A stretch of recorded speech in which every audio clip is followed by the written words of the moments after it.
Hey 3DMJers, big announcement to start off with at the top of the show. 3DMJ has just released The Godfather's Guide to Posing as part of the 3DMJ Vault, which is our mostly free online education platform. Some of you may remember that Jeff Alberts previously released this as a PDF format back in 2014. But since then, we've converted it into a full-blown video course with text supplements and detailed diagrams of every single bodybuilding pose. He's also included a downloadable posing practice schedule, along with tips on poise, breathing, transitions, and a whole lot more. And as with all of our other paid courses, you can get pieces of this guide for free at 3dmjvault.com.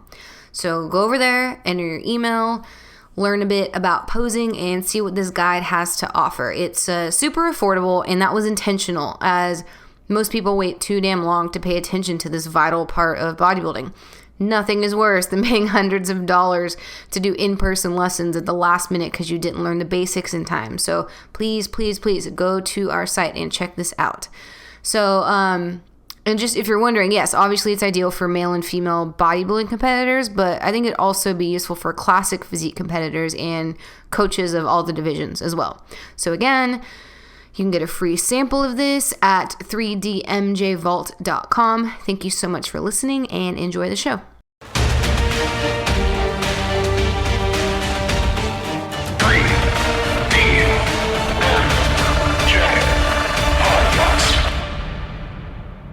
Today I'm talking to Eric Helms and Jeff Alberts about how to learn and be resourceful as an athlete. Now, Eric will tell you guys a little bit more about this topic and how it came about as soon as the recording starts, so I won't go too much into that. But I will say that this is one of our most important topics that we've covered to date. Not because it's one of the keys to being a good athlete, but more so because it's one of the more practical skills that one can have in general, which kind of carry over to any area of life.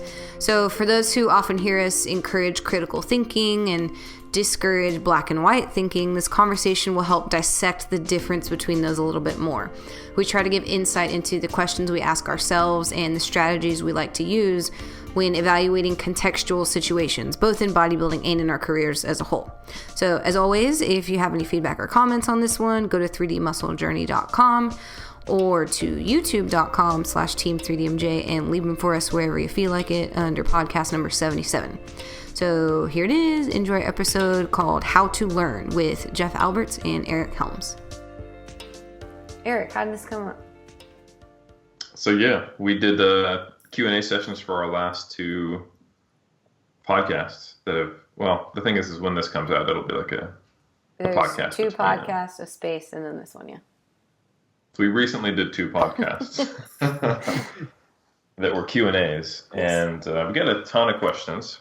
I posted them up, the request for questions on both my and Berto's Instagram, but probably maybe 20% of them we literally couldn't answer, not because they were inappropriate questions or anything like that. It's just they were not really answerable, and it was pretty clear that people asking them didn't know that, or obviously they wouldn't have asked them. So we wanted to have a podcast about what it means to, or how do you learn better? How can we help those people who are not even able to ask a question that we can answer to help them? Yeah. So. And I think another thing that we saw, not just questions that are unanswerable within the context of a Q&A podcast, but also we have the answers to some questions very, very readily available all over the internet. I think that was another thing that troubled both you and I. They were like, if you just Google 3DMJ and this keyword, you would find literally hours of content. Yep. And so that's what we'll talk about. How do we learn... How do we learn to ask good questions? Is that a good place to start? Yeah. How do you become a better critical thinker? Really, that's what it comes down to. Yeah. Critical thinking. Okay. And then what you were talking about after that is being more resourceful, which, I mean, they're not necessarily the same thing, because you could be 55 and have only been on the internet for a couple months, and you finally I need to take my bodybuilding seriously. I'm going to try to use the internet, just not be good at Googling. but be a good critical thinker. You might ask good questions, but not knowing that there's information's already out there. So I think they're separate things we should talk about. Okay, you want to start with critical thinking? Yes. Yes. So I think Eric should define it. Yeah. First. Man, I should have had my book here. Do you want to pause it for a second and read the Webster's Dictionary definition? No. Oh, maybe. Give me your definition, and then while I'm looking this up, we'll compare it to yours so we can talk about how right you are. Just kidding. Go ahead. Well, what do you think? Yeah, I think critical thinking comes down to your ability to logically work your way through what's the best question to ask, and then to think about the potential answers so that you can narrow your focus. I think, at least in the applied sense of what we're talking about. It's a difference between asking a question with context and a question without context, which is something Jeff always talks a lot about. So I don't know if that's a good enough definition, but critical thinking comes down to how well you learn versus the knowledge you know. That's a good way to put it. So it's not in the dictionary, but it is in Wikipedia. Oh, and therefore, Wiki me. Wiki, is that your MC coming up? Okay. Oh, yeah. Critical thinking is the objective analysis of facts to form a judgment. The subject is complex, and there are several different definitions, which generally include the rational, skeptical, unbiased analysis or evaluation of factual evidence. So, what to do with information? How to evaluate information as it's coming in, I guess? Mm-hmm. Would be a good way to put it. So I think some ways this plays out, because and it's not just like, oh, you're a bad critical thinker, you're a bad person. Like, this is actually a developable skill. Developable. Don't ask me to say that. Like in classic university training, critical thinking gets emphasized more and more and more the higher level you get. Like you're doing a lot of memorization as a bachelor student, and then a master student, you kind of get hit in the head with a truck of, oh my God, you mean those aren't immutable rules? I have to think of when they matter, when they don't, and all that. And then you start contributing to it, having to think about that more and more and more as you become more of a scientific information producer versus pure consumer. But so anyway, the point is that you can learn it. And I think Jeff brought up kind of off camera, he was like, it becomes a lot easier to become a better critical thinker when you have experience, just because you run into directly through personal experience when there is context that matters, or when a black and white rule might get you in trouble, or when it limits your options, or when you just start to see and notice, like, hold on, this guy's jacked and this guy's jacked and they're saying the opposite thing. Like, what's going on? I think those are good experiences. But Andrea then brought up, well, hey, it's not, critical thinking is a unique skill that is separate from experience, even though it could be potentially modified by it. So I think we want to talk about just how to really develop that, and what does it look like? Yeah, and I think why it's important for those who are like, why should we be talking about learning? But it's important because I think, like we said, we see it in our questions, but not just the questions specifically in the Q&A, although that's what kind of spurs the conversation. It's like over the years, and I know Jeff was just talking about this too, but it's the things, like when you ask a question or when you are consuming our content, did you, like you said, Eric, did you think about it for 5 seconds before you sent it? So are you just like, help me, give me information, or are you like, I have this piece of information, what should I do with it? And it's in the errors you can see are like, for when someone says, I read somewhere that, this is a direct example, and I don't think she listens to this, but a girl I used to coach, she was like 19 and like doesn't know anything about this, about fitness, but she was a gymnast of mine a long time ago, and she's like, I read somewhere that if you do abs in a fatigue state, you'll get abs twice as fast. Is that true? So like that right there is a prime example of, and again, she's young and I wouldn't expect anything, she's a teenager, but it's like, that's a good, and it's not very far off from adult questions that we get, or followers of ours that we get. So I don't want her to feel bad or anything, but I don't think she'll hear this.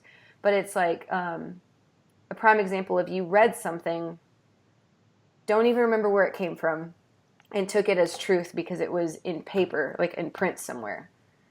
And anyone can print anything anywhere. And so how do you evaluate whether or not I should give a shit about what this print ink says?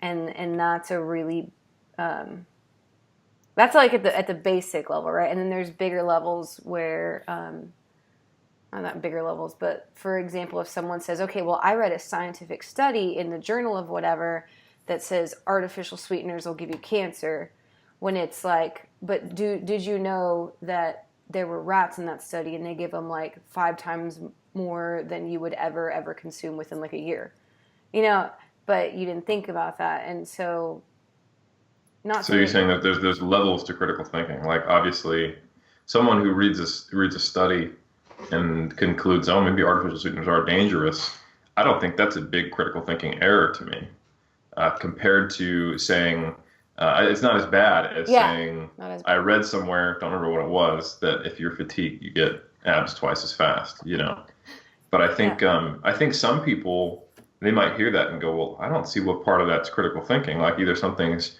true or not, and how do I know? And I look on the internet and there's things that aren't true and the things that are true, and I don't know how to parse them. And I think it comes down to you have to take a few steps past just the information. You have to think about what are the implications of that information, and then how much of it is what I want to be true versus what might actually be true. Like I guarantee in that situation of your gymnast student is that she wanted to get abs fast, and she was Googling around, how do I get abs? And she found something that told her, guess what? You can get abs really fast. You just have to use this one weird trick, And the reason that works on people is because they want it to be true, not because it is true. And then they let it cloud their judgment.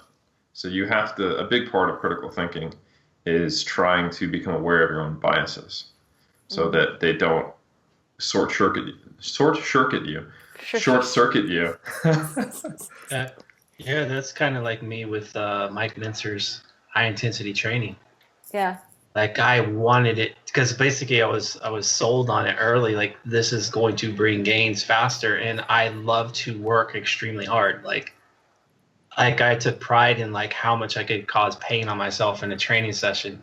So now I have this training program that Mincer's preaching that's backing that up. So I'm like, oh, okay, this is it. So then I started identifying with it, and I just kept running with it. Yeah. And then because I started running with it, is Eric still there? Yeah, he's here. Okay. So yeah, I was like, I believed in it, and because I believed in it so much, like I blocked everything else out. Yeah. So it's like it fed into all the things. Yeah, it's like the same thing with the girl. Like, okay, I want abs twice as fast. Yeah. But like you said, it aligned with a personal belief that you had, and this guy looks jacked the way I want to look, and he did it doing things I like to do. So therefore, and again, that doesn't mean it's wrong, right? Because like you said, my motivation played into it. It made me feel good about myself. I was actually getting the benefits that were promised. But then the subsequent lack of critical thinking is that you said, so therefore this must be the best one. That's it. This is the best. Yeah. Because you got Mincer, who's preaching it. You got Dorian Yates, who is the biggest follower. I mean, Mr. Olympia. Yeah. So it's like, oh, this shit works. This is it. Yeah. So everything else was like not as good. Yeah. Even though there was other jack people in the world, it's like, no, they're doing it wrong. Yeah. And like I was saying before we started recording too, it's like if you walked into a car dealership and said to the salesman, give me the best car. Well, that's not a good thing. Or like, which is your best car? That's a bad question because best is subjective and immeasurable, right? So if you said the fastest car, he could show you that. If you said, give me the most expensive car, he could show you that. But you can't say, give me the best car, right? And so in your case of the HIIT, it's like, show me the funnest program. That's not even a word. Show me the most fun program. Show me one that has some people that have shown it to work on their physiques. But that doesn't mean it's the best program. It just means that it aligned with these couple of things. And I know you were saying before the recording, Jeff, that everyone's like, how should I manipulate my training? What is the right way to manipulate my training volume? Or what were you saying, all the questions that you get a lot? Like, how many sets should I be doing? How much volume should I be doing? You know, it's like, there's like it's a black and white answer. Like, that's what they're looking for. Yeah. As though So there it's is kind a of wrong like, amount. it's like someone, what's the best training? Like, here's one way of asking it that you get a lot. What's the best training program? Yeah. Here's another way of asking, what's the best training program? I'm 40 years old. I have a family of, 4. I work 40 hours a week. I go to school at night. So now all of a sudden there's like all this context involved. And now that answer is going to be a lot more clear as far as maybe what is the best program for that person in that specific context, in that specific situation that probably, no doubt, will change over time. Yeah. And even it's the same as the car dealership question, if you think about it. Yeah. Like, the difference between going to a car dealer and saying, what's your best car? And the difference between going to the car dealer and saying, so I'm looking for something that has good fuel economy, is the right price for how long it's going to last, has good resale value, and is an automatic, because I can't stick or whatever. That he could help you narrow down to what he probably won't, because it's a car salesman. But well, we have a lot of those in the fitness industry. That's very true. It is possible that someone could help you, who knew about cars, could help you find the best car for you based on the specifications you gave. Just like if someone gives you all the context to their life and their past experiences, and the whole reason we have our big intake sheet for coaching someone, we can get closer and closer to the best program for them at this point.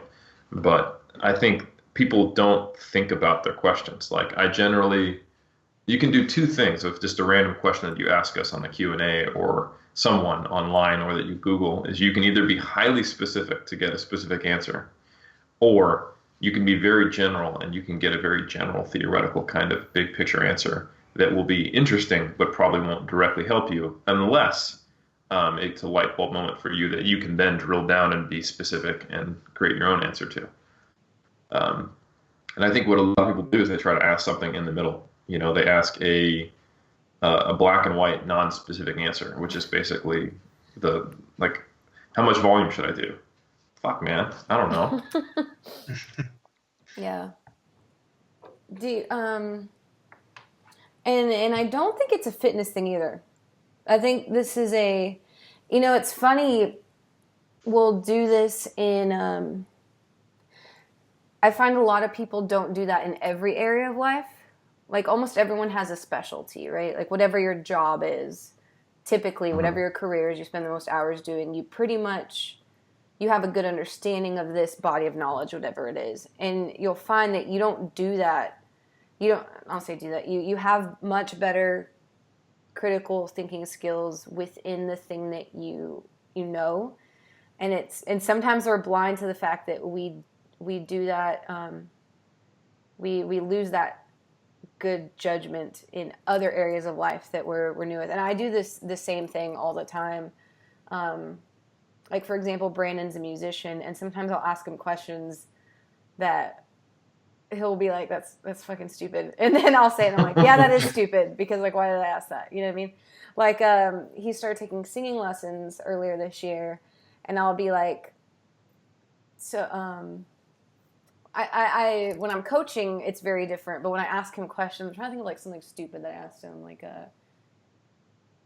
something so broad that was like, so what do you work on? Like, that wasn't going to give me a good answer. He's going to be like, singing. You know what I mean? Like, that's not going to create a good conversation. But if I was like, so when you first walk in, what are the first 5 minutes like? Is there a warm-up that happens every time, and how does that go? That would create then I would have a more specific idea of what he does in this hour-long lessons than if I was like, what do you do there? You know what I mean? That was, like, probably not the best example. But that's, like, I would never ask someone who's an athlete with a bodybuilding coach, like, so how's working with so-and-so? Like, what are they going to say? It's good. Like, that's all they're going to say back. But they're not, be able to tell me the things that that I know go on within a coaching call. So maybe that was. Yeah. Well, that's actually another good piece of it is sometimes the question you ask may be okay. It's just not okay for the format in which it's going to be answered, you know?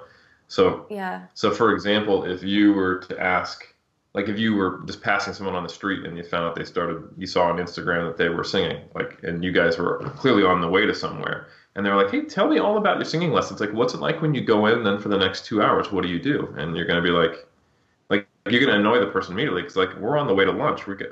I got 5 minutes to talk to you, and you just asked me a half an hour. This is a conversation, you know.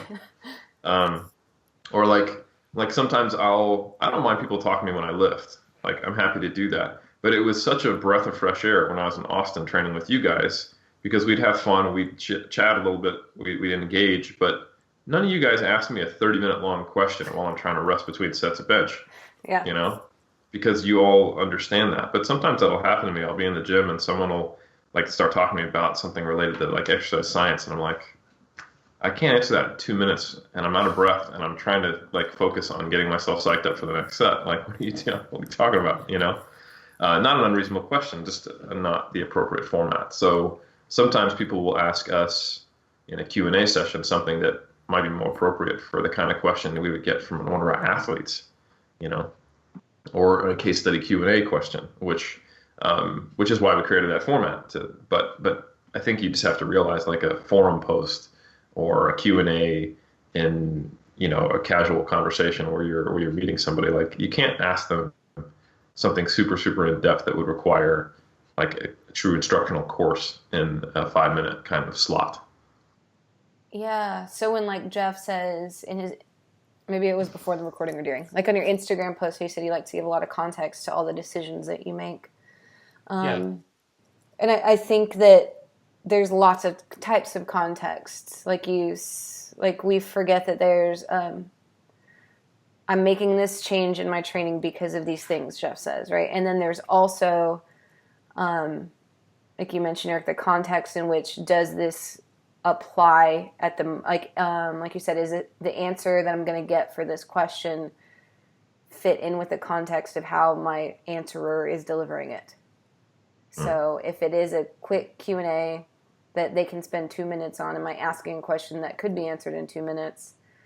Or, or is it like there's a lot of times we'll come up with podcast topics and we'll be like, that won't last a whole podcast. That should be a blog post.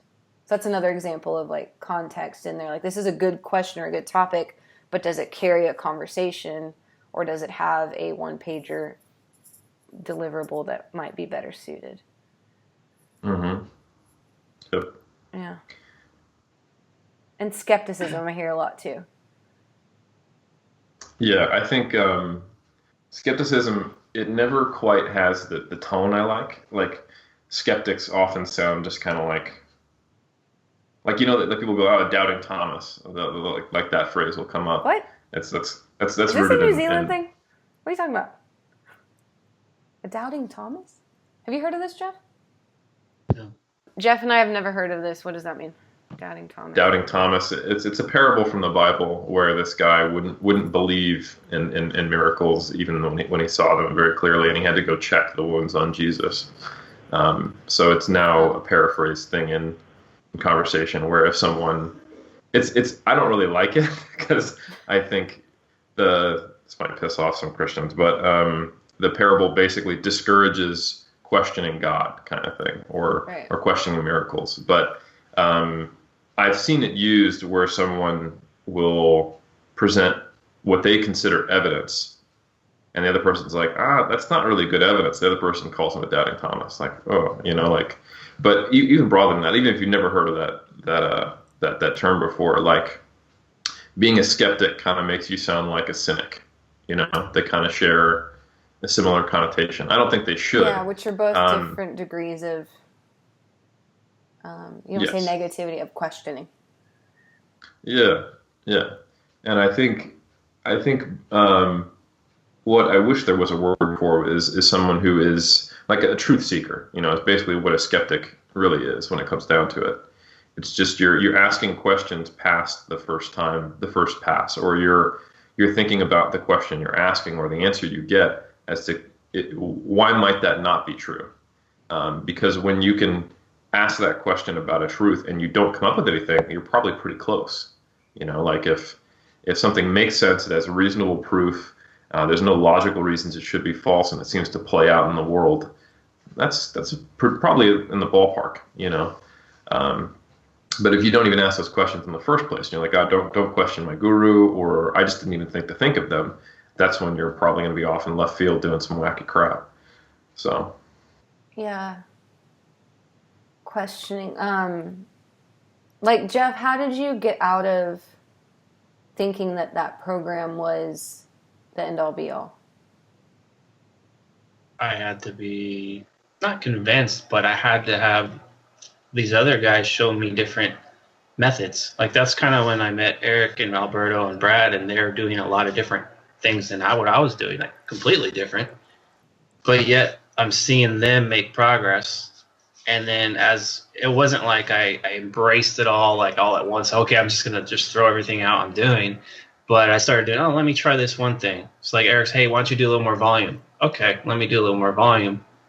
Oh, this is actually seeing something that is actually working different. So I started seeing better gains or better progress. And that's, once you start seeing success, and you start to open your mind up a little bit more, like, oh, this works. Okay, I can see it now. So it's like there's proof now because it's working on myself.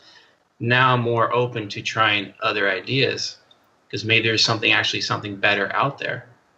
Yeah. And even now, 32 years later, I'm still like trying different things constantly to see if I can keep improving or keep myself, just sustaining things.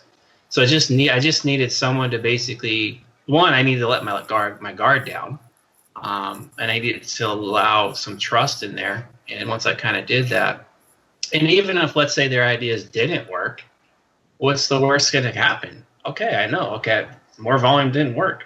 Okay, I can move on to something else. So I can throw that out. Now I know for certain that doesn't work. So that eliminates things. So it's like, to me, it's a win-win. Like if you're closing yourself off, or you're just buying into, or you're just following, like, let's say, just one person like I was, you're closing yourself off to a lot of potential answers for yourself that are out there. So it's just letting, I had to let that guard down. But it took convincing from 3 guys that I grown to know and then learned to trust. And that was comforting. But then once I started to do what they're telling me to do and seeing results from it, then it was just like, okay, that's reinforcement that I needed. That, yeah, okay, stay open-minded and keep learning. Yeah, and that brings up another thing, though, is like we said, skepticism. Another thing is like observance. Like, are you a good observer? Like how you said these, like, you somewhere in the back of your mind saw, like, yes, I'm doing this thing or whatever, but these guys are doing something very different, and they also look good. And they're not doing what I'm doing. So therefore, that's just deductive reasoning. Therefore, you can improve with other methods than mine. And that right there is like a very good, is that the right word? Deductive reasoning? Like, is that right, Eric? Yeah, deductive? Well, if you go back 20 years, like, it was the opposite, right? Like, I would have seen those guys 20 years ago and said they're doing it wrong, even if they're telling me the same things. I would have been so close-minded and hard-headed because I was because I saw the results with what I was doing. And because of the results I saw, yes, they worked, but I didn't know. I can identify if they worked better or not. I just believed they did. So then I became very defensive because I was identifying myself with that one thing. So even if I would have met these guys 20 years ago, I no doubt would have probably said, these guys don't know what they're doing. And I wanted to listen to them. Well, there's some good blends of information between what you guys both said. Like, Jeff is talking about biases and being close-minded. And Andrea, you were talking about observation and deductive reasoning. And I think one short circuits the other. So, like, if you are really bought into your biases and closed-minded, it affects the way that you deduce. So, for example, Jeff would have seen us and gone, man, imagine how much better their physique could be if they did it right. Yeah, that's a good point. Exactly. Yeah. Exactly. Because he's starting from the place of already having found the answer instead of starting from the place of saying there's a possibility that I'm wrong, or that there could be something different or better, or that I only have a piece of the puzzle. So like for example, someone who believes that steroids are the end all be all and they make the difference in every case, they start from the position that you can't have a physique that looks impressive unless you're on steroids. And oh my God, there's a conspiracy where all, drug-free bodybuilders or at a certain level are faking it. So just purely by improving your physique, you've now proven to them that you're on steroids because there's an underlying assumption. They don't have a kind of a questioning, open-minded attitude of, I don't know how much cheating goes on in natural bodybuilding. So blah, blah, blah, I mean, that's a classic example. Like, I haven't achieved what I want yet, and that guy has, so he must be on steroids. That's a really good example of, like, not using your critical thinking skills. Yeah, because you're assuming that your experience is the experience that everyone has going through life. Yeah. That your genetics, your level of experience, your rate of progress, your ability to design a training program, follow a nutrition plan, are going to result in the same things that everyone else gets. And it goes both ways, too. Like, you'll see some very, very high-level athletes look at people and go, you're just not trying hard enough, and not realizing I'm guilty of that. Yeah, you like one unit of effort for someone who has a really fantastic genetics and setup of their training and knows themselves really well will result in X amount of units of output of gains. But it may be a fraction of that for someone who's not as blessed, if you will. Well, I'm not guilty of thinking that. Like, I think one I have to actively work on and check myself is that whatever I'm going through, I will have that lens for everything. And that can be useful, but it also can cloud my judgment, as y'all know. So, like, sometimes I'll learn something, and I'm like, oh shit, my eyes are open to it, which is cool because it's this new thing. But if I always have to remember everything I've learned in life the previous 30 years and the context of the person I'm talking to and like all that stuff. But I have to actively work on it because I get really jazzed on whatever I'm learning. And I sometimes over apply it. And I have to, like you said, it's a skill. But I do know that I do that. And I do know usually how to think about things in a more productive way. But that one takes effort for me. Well, as some other forms of critical thinking don't. Like, my skepticism radar is pretty high. I'm not very...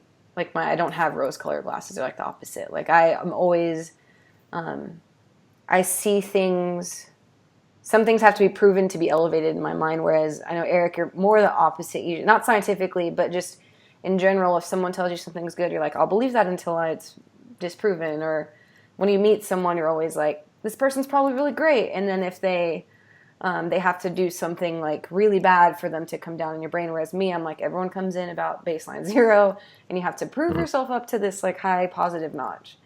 But anyways, I don't know what that tangent was, but that's where I see things. For me, like, if someone said, hey Jeff, if you do 10 sets of 10 on curls every single day, your arms are grow a ½ inch. Like, I know enough now after 30 years, that's not gonna work for me, right? But if someone said that to me when I was 20 or 18, I would have ran with it. Yeah. I wouldn't have known any better. So I think that's the thing, is like, how do you, like, if we're talking to, let's say, an 18-year-old right now, yeah, how do they discern that? So to me, it's like, if I'm 18, if someone told me that I'm 18 and I ran with it, I'm going to find out whether it worked or not. Yeah. But the thing is like, if I did 10 sets of 10, could I have gotten just as much improvement from 5 sets of 10 or 3 sets of 10? So I think, but at least you kind of know, like, you start to slowly chop away at your answers as you move along. At least that's how like my personal experience is. But I think that's good though. Like, when you said I would have tried it, but that's the thing, right? Is that exactly right there is a smart 18-year-old versus the 18-year-old that starts it because they know it's going to work and is upset when it doesn't. Instead of being like, that's a good idea, let me go try that out. That's versus, a good point. Yeah, instead of being like, going to all his other 18-year-old friends and being like, dude, I started this program, just wait, in this many weeks my arms are going to be half a minute, watch. Versus like, let me test this out. And like, that's a good way, like all that evidence you said, and now I know so much. You know so much because there was a time in your life, chipping away over time and time and time, where you use the experimental approach with an open mind versus, again, the 18-year-old that reads that and goes, so I'm going to do this and it is going to work. And then when my arms are half an inch bigger, I'm going to do this thing next because that's going to work too. Because so-and-so said. Go ahead, Eric. Yeah, I was just going to say, I think that comes down to how good of a deductive reasoner are you and an observer. Because you're right. You should have an experimental phase of your training. And if you don't know how to pay attention, like there's a spectrum. So there's people who are super close-minded, and the first thing they find that works, and they have logic, out of fear and not wanting to lose any gains and wanting to keep making progress, they'll go, right, this is the end-all be-all, you know. Jeff's probably closer to that end of the spectrum, and obviously he's still growing as a person. On the other end of the spectrum is probably where I was when I was younger, where I was closer to being a program hopper, where I wasn't good at paying attention. I wanted gains so fast, and I was over analytical, and not in a useful way, where I'd be like, I'd try 4 different new supplements, I'd change my program every month, and I would modify my diet, and I'd have no idea it was working. So my experimental phase, if I hadn't changed the way I thought, would have had to have lasted like 15 years before I actually learned anything, you know? Because I'm basically throwing shit at the wall and seeing what sticks, instead of going, all right, let's try this and keep everything else roughly the same, and I'm going to give it a good college try, you know? Somewhere around 2009 or 10, I would say I started to really do things in a better way. Like I ran a West Side-ish template. Like I was still running quote-unquote programs because I thought they were things, not like, you know, manipulations of principles. But I ran West Side for like a year, you know, and I gave it a really good shot, and I saw how it worked in deficit and surplus, different schedules, and then I did the same thing with Shiko, and I manipulated in a useful way, and it wasn't program hopping. It was being exactly what you said. It was being experimental in the truest sense, versus just getting blown by the winds of fads, which I think is what a lot of people, they would like to think they're being experimental, but they're really just all over the place, and they have no ability to actually see if they're improving, because they're not doing it, and they're not being a good critical thinker in the way that they're implementing experiments. If you think about it, they're not thinking, well, can I even tell what's best for me if I'm changing 4 variables at the same time and doing it frequently? Well, of course not.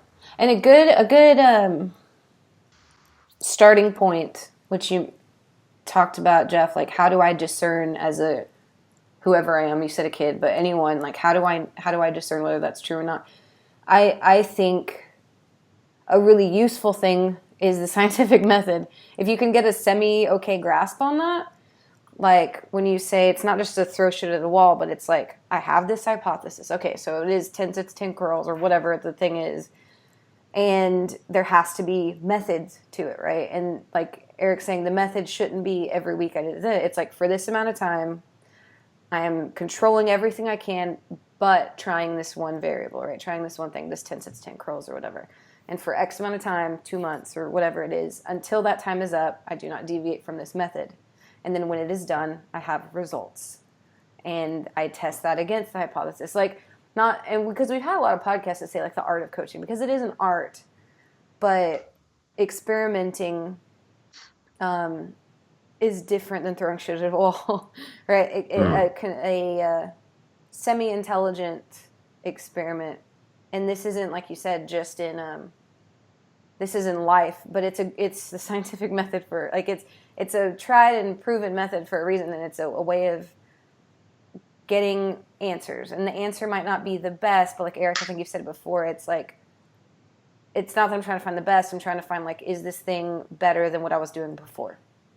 Right? Like you say, it's 2 things or whatever. So I think if you can get familiar with the scientific method, which I think we all learn in America by like the 5th grade or something, that's a really good thing to start with for almost any question that you have, I feel like. Yeah.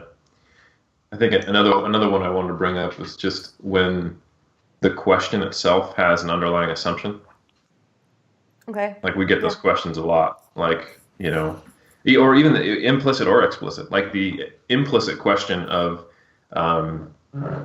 how much volume I can do is that that's a question you can possibly answer, or that stays static, or that's true for everyone because you gave me no context. And you think that literally everyone should be doing the same amount of volume.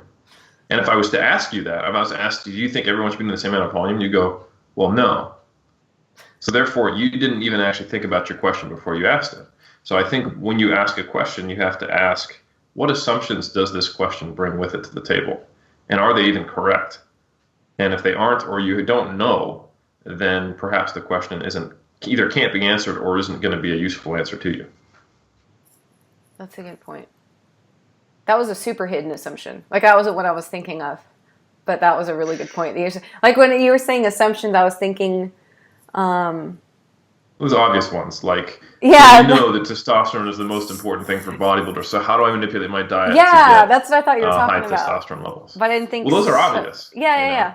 But I didn't think so broad to the fact that if you're asking this black and white question, you're assuming that there even is a right answer. What's the best supplement? You assume there is a best supplement. Yeah. Is it true that fatigue will make my abs grow twice as fast? You think it's possible to double your rate of ab growth, when you're already training them as a gymnast, right? So those are things that I think you really need to check into deeper when you ask a question. Because by the time, I think sometimes people do just ask questions out of frustration and laziness. Typically, by the time I'm ready to ask a question, it's because I've exhausted my own ability to think through it, And granted, I've spent time learning how to be resourceful to answer that question. But even if I went back in the day and I had less resources and I didn't know how to use them very well, I wouldn't go and ask, Lane Norton a question on the bodybuilding.com forums or Alan Aragon until I couldn't reason through it myself. But I doubt that's the case in some of these instances where it's literally like that. I can just ask you right back, wait, do you think there is a best program? Oh, I guess not. Okay, that took 5 seconds. Why did I have to do that for you? Yeah, but that's an interesting point. The laziness or whatever. Like, it wasn't ever a laziness thing. Like, I was always scared to ask questions. Like, if I look back 5 years ago and you guys had no idea that I existed in the world, right? And if I wanted a question from Jeff Alberts, I was terrified to ask it until I had scoured the whole fucking internet for Jeff Alberts my question.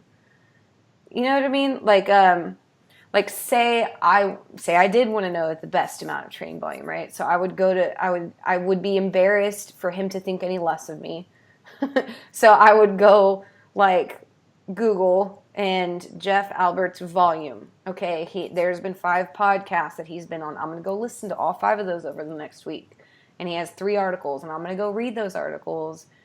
And if I still don't have the answer, like maybe he just touched on, I want something deeper, then I would therefore, I think, 1, have a better question, and 2, preserve his opinion of me. Even though he doesn't know who I am, it's still like, I don't know, like there's just a lot of, I don't want to say that that's not skepticism, but it's like I have all these barriers before asking. Like all these, I guess, tick boxes that I don't even think about really, but it's just like, I don't want people to think I'm an idiot, therefore I'm going to do what I can to, like Jeff says, do your homework.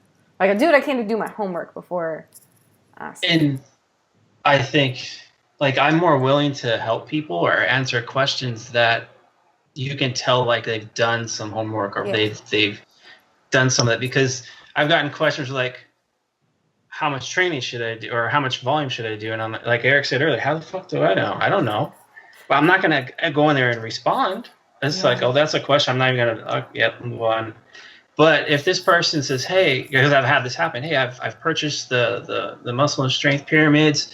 I've been running the intermediate programs. I've been doing this, doing that. And you can tell, like, they were resourceful and they actually were trying things out, and they still say, well, I can't figure out progressions, or I'm stuck with this progression, or I'm not sure if I should do more volume or not. Then I'm more willing to inquire. They'll say, okay, ask them questions to help me give them answers, because I need further information to help them beyond their initial question. So what you just said and what I said prior both reflect, like, what is the outcome I want from this?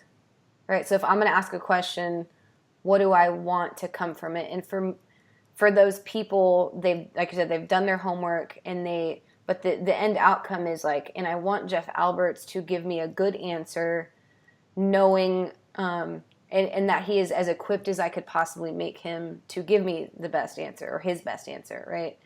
And like mine, another underlying thing is like, and because I care about this person, maybe not like deeply care, but like I care enough I respect his time.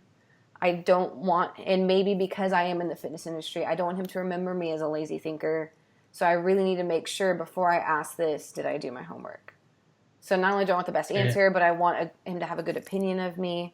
So I think those are other things to consider before. Yeah, like I have a story. Like I think I've told this story before, but my stepdad, like when I first got married, I was 19 when I got married. So that was a mistake. But anyways, got married, moved out the house. I was on my own. My car broke down.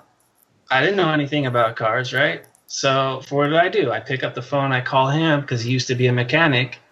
And I'm like, hey, my car did this, this, and that. And is Eric still there?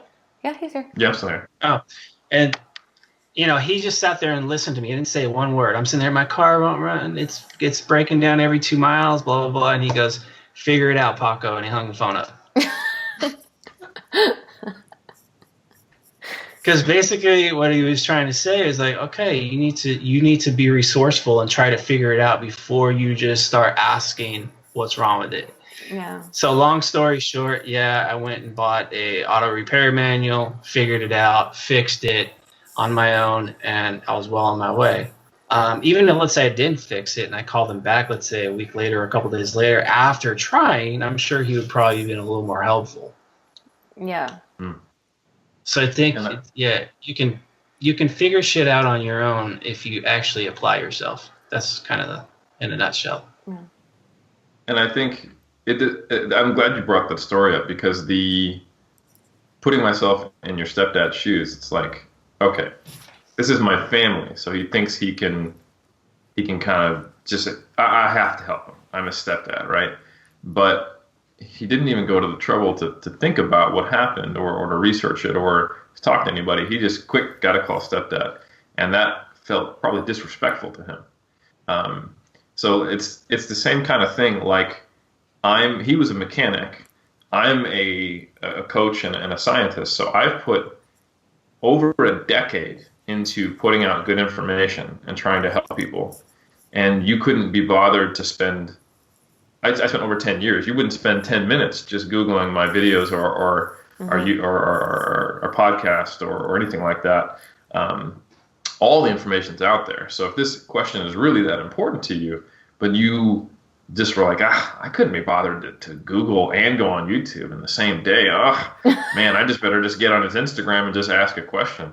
Like that's relatively disrespectful. And it makes me feel like I'm wasting my time spending all this effort to create this business, partner with these lovely people I'm talking to, and create all this content to help people if you're not even going to be willing to read it. So I think sometimes people get surprised when they'll send me a message or post a question and they didn't do that. And I tell them, you're being disrespectful of my time. They're always like, whoa, a little indignant. And I explain it to them. I do this probably once every 2 weeks. I explain to them why that's not respectful.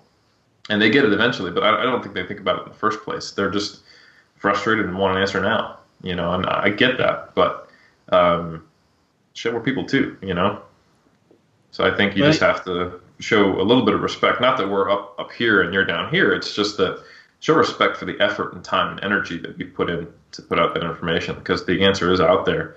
And if you, like when people message me and say, hey, I've done my best trying to look through your blogs or your podcasts, or I've read your books, like Jeff was saying, and I still don't know the answer, even if the answer is there, then I just know, okay, they tried. They're just not great at searching for something.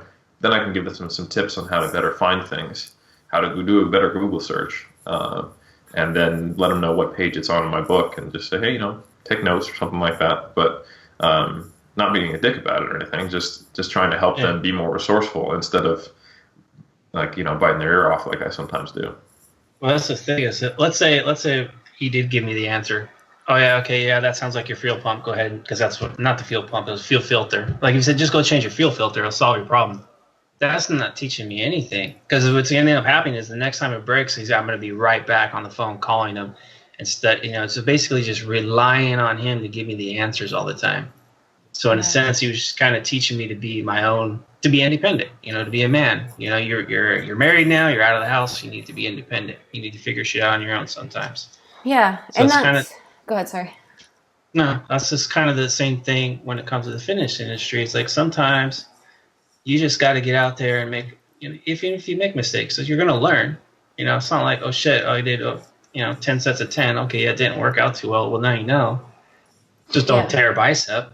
But you know what I mean? It's not going to hurt you to fail at some things or not knowing right now. Like you can know, let's say a month from now. Maybe you go through heartache for a month, but you're sure as hell going to learn in those 30 days that you were trying. Yeah. And that's what people have this fear of, like, of not having the answer now.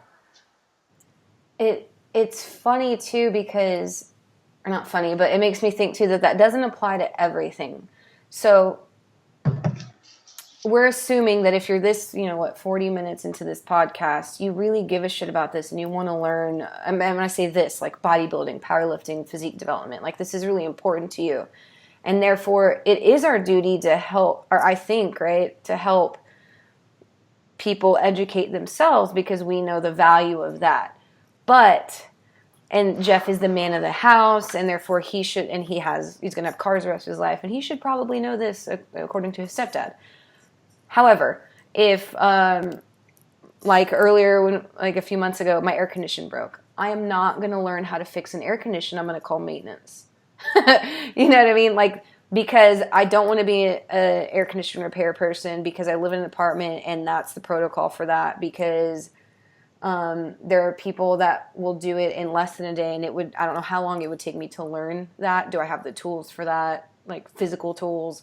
So that would be a case in which I don't need to exercise these skills because or maybe my MacBook broke and I don't even know how to open the damn thing. So I'm going to take it to Apple, right? But if we are educators in this field and we've provided this content readily available and we know the value of in someone's physique development journey throughout a lifetime this is going to take, and there are skills, like personal investigative skills you need to learn to be successful in this over time, then it is our duty to not be a dick, but to be like, one, you're being disrespectful of my time, or two, like, you need to learn this yourself. This experience is going to help you become better at it. So we're not saying that like you should never get help and you should learn how to do everything in the world by yourself, but if this being your body and the development of this over time is that important to you, do you think you could invest a month? Like you said, Jeff, do you think you could invest a little bit of time or work on your thinking skills before asking this question? And if you're a coach in this industry, when you ask these things online, are you presenting yourself as a lazy thinker? Because that's just as bad as having a bad physique, in my opinion, if you're a professional in this field. If you're going to be 50 pounds overweight and not strong and try to coach people, that's the same, in my opinion, as going online and showing the world that you don't know how to think correctly, that you have no concept of investigation skills, of, stuff like that. So, yeah. Here's the difference between that example of going to the just asking maintenance to fix something or calling an AC repair person. That's not the same as going, look, I don't really want to learn all the details of exercise science, but I do want to get bigger arms. So can you just answer this question? I don't want to read all your stuff. It's not the same because that AC repairman gets paid. So they're still getting respected value for their time. Now, if someone was to come to me and say, hey, I'd like to do a Skype with you, I want to ask you an hour of questions, even if they're not the greatest questions in the world, that's fine. Because you said, look, I'm time poor, but I have adequate money, and I need to get these questions asked. And while I do want a great physique, I only want to know what I need to know of lifting science. Like, I don't like this stuff that much. All good. But if that same person comes on my Instagram and asks me a question every other day and just tries to get it for free, that's even more disrespectful of my time, That's a good point. They're saying, you have put out all this content, and I've only looked at it enough to realize that I think you're smart, and I would like to use you for that. but I don't want to pay you, you know? That's kind of how I was, because I was like, I could have easily called a repair shop and tried to, but they would have charged me money. Whereas with my stepdad, I'm gonna try to get this information because he knows it, and well, it's my family. He's not gonna charge me for it. Yeah. Well, he just said, "Figure shit out." He hung the phone up to teach me a lesson. Yeah. Yeah. Yeah. And that's a funny thing. Like, you know, when you're 18, you don't really think about it. Like you're a senior in high school, you're 17, 18. Your buddy works at Baskin Robbins, or whatever. Like, hey man, hook me up with some ice cream. It's like, all right, no problem. That's cool, right? You're working for a multi-billion-dollar company. You're 17. It's ice cream, no big deal.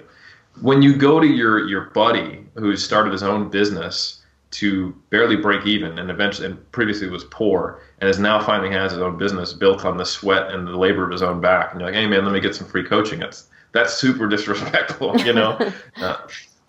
Yeah. They can offer that to you because they want to and you're friends, but you shouldn't be trying to, like, you know what I'm saying? Like there's a difference there. I think that there's a useful lesson there too. Like we always lean on our family or our friends because we can, but really there's sometimes we shouldn't.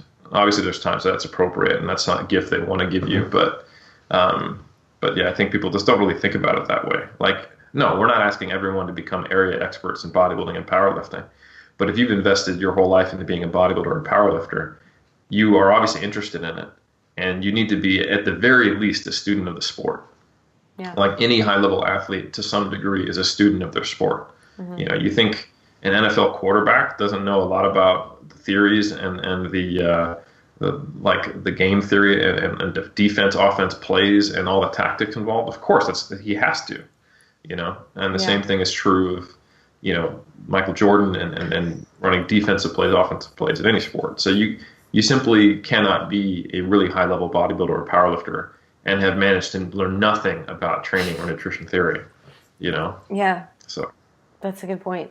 And like you said, what's good too, and I think what should comfort people is, like you said, it's the theory. You don't need to know every freaking study that's out there. You don't need the latest, greatest, whatever. You don't need it. It might be useful and you might find it interesting, but you don't need it. But what you do need is the skills to figure things out on your own.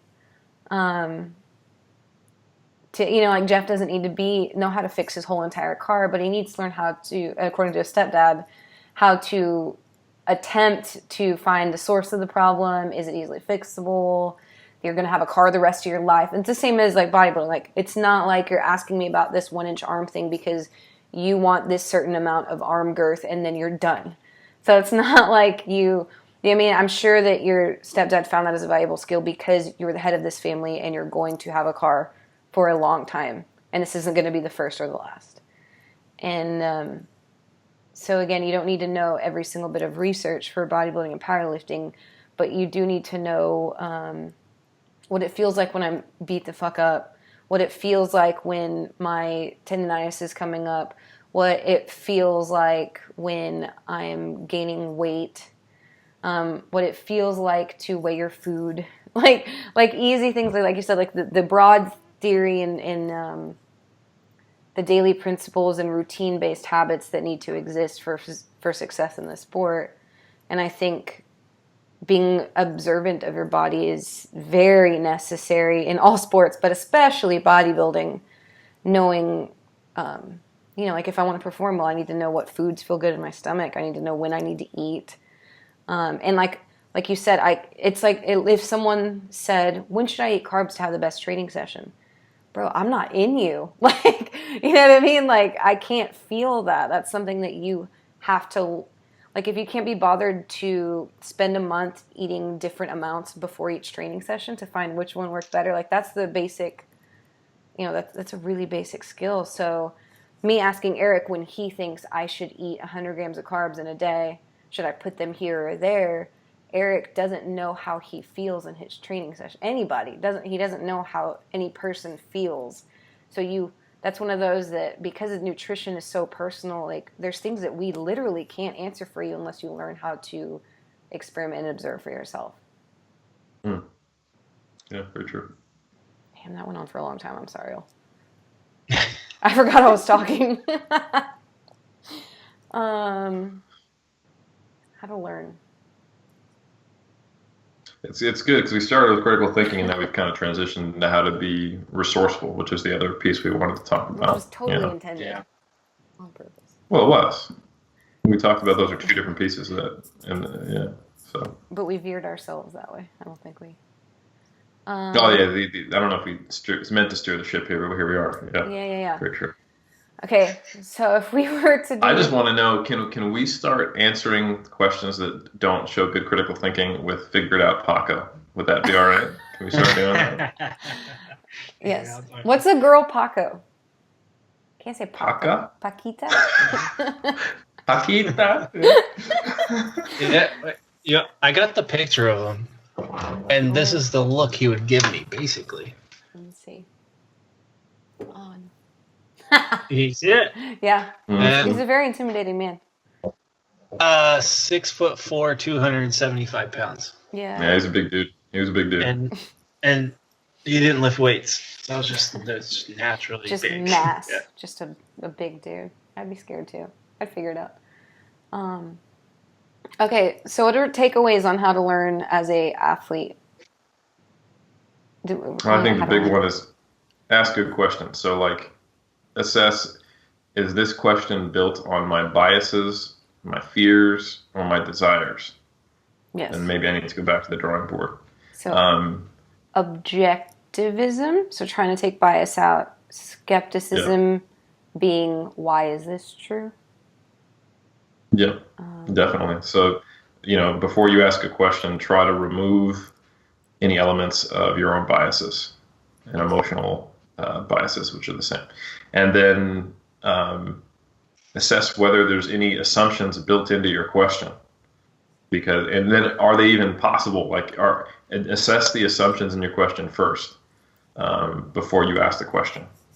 And then I think the third piece would be, before you ask someone who is producing content in the area of the question you're asking the question, look to see if they've already produced something that answers that question. And if you've done all those things, the final piece would be, if you have a specific question, make sure you present the specific context so the person can actually answer the question. I'd say a fourth, maybe. And the last piece, Andrea. You can, how do I say it? The questions don't always have to be outward. Are you, like the practice form of this, right? Like, how do you develop it? We talked about a lot, would be do this to yourself all the time before, we framed this a lot in when you're asking us questions, but the reason that we, I think, have a good grasp on this would be, yes, age, experience, but also because, I don't know about you guys, I'm internally questioning all the time. So you don't just need to ask questions externally. You practice by asking yourself shit and asking your own questions. And if you can filter them in that same way, and then go to the internet or a book or whatever and try practicing answering your own questions. Yeah. Then you'll get better at asking them and better at finding answers. And then there's like this funnel of being smarter. That's what I do with people all the time. I ask them questions after they ask me a question so they can answer their own questions, and then they find their own answer without even me giving them the answer. It's beautiful. Yeah, that's a good point, right? Coach are you Socrates asking, in the house. Yeah. So are you even asking a question because you want to answer, or because you want someone to say, yes, you are yes, you're right, to confirm your suspicions or your... A lot of times it's reassurance. Yeah, that is what I was trying to say. And if someone says, sometimes I've actually gotten this question before, I want to ask this, I have read your books, but honestly I just need reassurance. Does what I'm doing sound like it's right? And then I will be happy to pat you on the head and say yes or no. Yeah. Well, I wouldn't pat you on the head and say no. That's not very reassuring. How do you do it through the... say yes. How do you do that through the internet? You give you a little emoji pat, There's it's all good. Emoji pat? You like the bro fist. No, I just made that up. But actually, that's a really good point. I would say probably my most useful natural trait as a scientist, and probably my most annoying trait as a friend or someone to be in a relationship with, is that I constantly play devil's advocate. always. That's you true. guys He know does this. that. Yeah. Yeah. It's tough when like your wife or your friend asks you to be supportive, and you first thing you do is go, well, have you thought about it from their side? And then like, you son of a bitch. So can I tell the listeners about how we lost the escape game and you made the guy that works at the escape game take you through everything that we didn't get right yet and show you why it was wrong? Yeah. So they were in Austin. I'm telling if y'all have never done an escape game, they lock you in this room. It's like an amusement park thing, I guess, or whatever. They lock you in a room for an hour, and you have to use, like, you're playing Clue to try to get yourself out of this imaginary, like, jail, right, was our particular instance. And we lost, unfortunately. We had, like, 3 things left. And so the guy's like, do y'all want to see what you missed? And he shows us real quick. Took him about a minute. Eric spends the next 15 minutes going through each of these 3 things, making the guy put his hand down the thing and feel the things and undo the lock. And where'd you get that number from? And we're just like, Eric, we gotta go. We gotta go. You're like, no, I want to know why we missed this. Sorry. So yeah, it wasn't devil's advocate, but it was a good display of like he does. Like Eric needs to know shit sometimes. He just needs to know and know why. Yeah. And and I've always been like that. I remember, I don't remember this actually. My mom tells this story that there was a magic show at my school, and she thought she lost me. She couldn't find me. All the kids were sitting in the row or whatever, the parent chaperones or whatever after school thing. And then she looks up, and I'm up on the stage peering behind the curtain trying to figure out how the dude's doing this shit. It's never and then she also tells the story how I had never actually believed in Santa Claus. I always thought it was a trick. So yeah, you think this is a useful thing, but it actually ruined my childhood. I had no experience of magic. Yeah. And you also ruined there could be like a lot of people listening to this on the way to work, taking their kids to school, and you just ruined their lives. So thanks. Santa Claus isn't real. Yep. Boom. Drop the bomb on them. Yeah. Okay. I feel done. How about you, Jeff? Yeah. I'm Done. good. All right. I think we did a good one. Thanks for chatting, y'all. Hey everybody, it's Eric Helms. Thanks for tuning into our podcast. As you know, at 3DMJ we promote evidence-based approaches to the lifting community. If that's something you want to dive deeper into, I'd encourage you to check out my research review, Monthly Applications in Strength Sport, or for short, MASS. This is a review that myself, Dr. Mike Zerdos, and Greg Knuckles put out every month. We cover the latest research publications that are applicable to strength and physique athletes, or anyone who's looking to get stronger or improve their body comp. Our content is in both written and video format. For more information on how to subscribe, check out 3dmusclejourney.com/mass. That's 3dmusclejourney.com/MASS for further details. Thanks for tuning in.